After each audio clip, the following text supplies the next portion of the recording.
నువ్వు పిండి ఆవకాయ చూపిస్తున్నానండి. దానికోసం నేను ఒక అరడగను మామిడికాయలు తీసుకున్నానండి. కొత్తపల్లి కొబ్బరి ఇవి కూడాను ఇలా ఈ మాత్రం సైజులో ముక్కలు కట్ చేయించి పెట్టుకున్నాను. దీనికోసం నేను ఒక పావు కేజీ నువ్వులు తీసుకున్నానండి. నువ్వులు తీసుకుని వాటిని కొంచెం లైట్గా వేయించానండి, ఎక్కువ కాదు, కొద్దిగా వేయించి ఇలాగ మెత్తగా పొడుల్లా చేసుకున్నాను. ఒక పావు కేజీ నువ్వులకి నేను ఈ నువ్వుపిండి ఆవకాయ పెడుతున్నానండి. ఇది ఇలా పొడుల్లా చేసుకోవాలి. దీనికి ఒక చిన్న అర గ్లాసు సాల్ట్,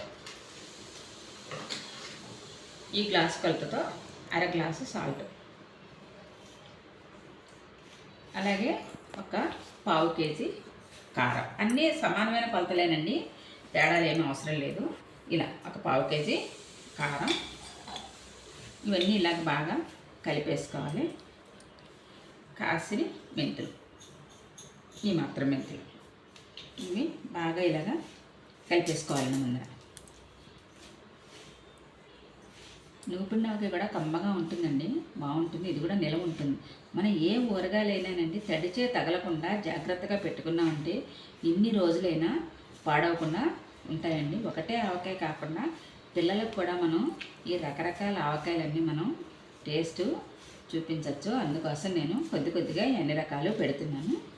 ఇప్పుడు ఇలా కలిసిపోయింది కదండి, దీంట్లో కొంచెం నూనె పోసుకుని ముందర దీన్ని అంతటిని కలిపేసుకోవాలి. ఇది ఇలా కలిసిపోవాలి బాగా.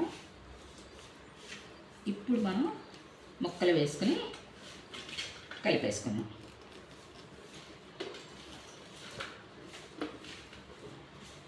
ముక్కలోకి ఈ కారం అది కూడా బాగా పట్టేట్లాగా కలిపేసి ముందర ఎక్కువ నూనె అక్కర్లేదు. ముందర మనం అంతా ముక్కలు కలుపుకున్న తర్వాత అప్పుడు ఇంకొంచెం నూనె పోసేసుకుని మనం మూత పెట్టేసుకోవచ్చు.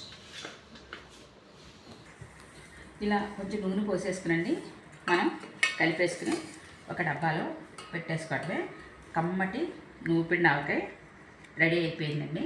మీరు కూడా చక్కగా ఒకసారి పెట్టుకుని చూడండి. మంచి రుచితో చాలా చక్కగా బాగుంటుంది.